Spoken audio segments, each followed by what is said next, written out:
यसमा अर्को साथीले भन्नुहुन्छ बच्चाहरूलाई छारे रोगको समस्या भयो भने चाहिँ के गर्ने भन्नुभएको छ?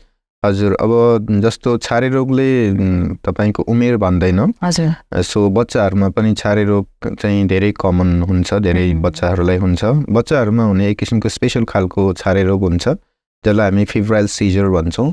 अब त्यो चाहिँ तपाईको 6 महिनादेखि 6 वर्षसम्मको बच्चाहरूलाई हुन सक्छ र धेरै जसो एक्कासी धेरै ज्वरो आयो भने चाहिँ हुन्छ यस्तो।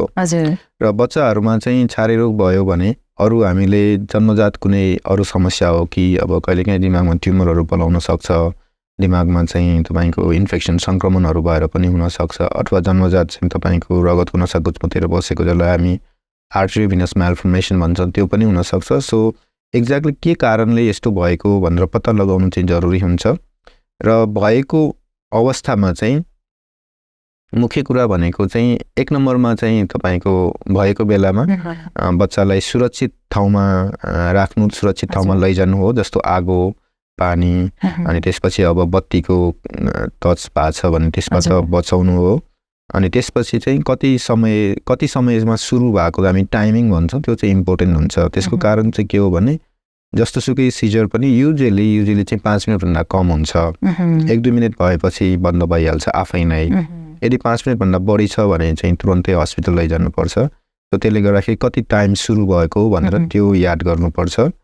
अनि त्यसपछि चाहिँ कम्पन भएको बेलामा चाहिँ बच्चाको हात समाउने, खुट्टा समाउने कोसिस गर्नु हुँदैन त्यस्तो बेलामा चाहिँ। र त्यसपछि जब कम्पन बन्द हुन्छ त्यसपछि चाहिँ उसलाई देब्रेतिर कोल्टो फर्काएर चाहिँ राख्नुपर्छ। र कुनै अब चस्माहरू लगाएको छ भने चस्माहरू निकालिदिनुपर्छ मुख्य चाहिँ। अनि टाउको मुनि चाहिँ केही नरम कपडाहरू राख्नुपर्छ र जबसम्म बच्चा पुरा होसमा आउँदैन तबसम्म चाहिँ उसको साथ रहनुपर्छ। तर अब यो यदि यो पहिलोचोटि भएको हो अथवा अरू अब त्यो छारेको दौरानमा उसलाई चोटपटक लाग्यो र 5 मिनटभन्दा बढी भयो भने चाहिँ हस्पिटल लगेर देखाउनुपर्छ। हजुर, भनेपछि बच्चा र एउटा चाहिँ यङ मान्छेलाई हुने केस सेम केस हो। हजुर, यसमा चाहिँ बच्चाहरूलाई छुट्टै भन्ने चाहिँ हुँदैन है।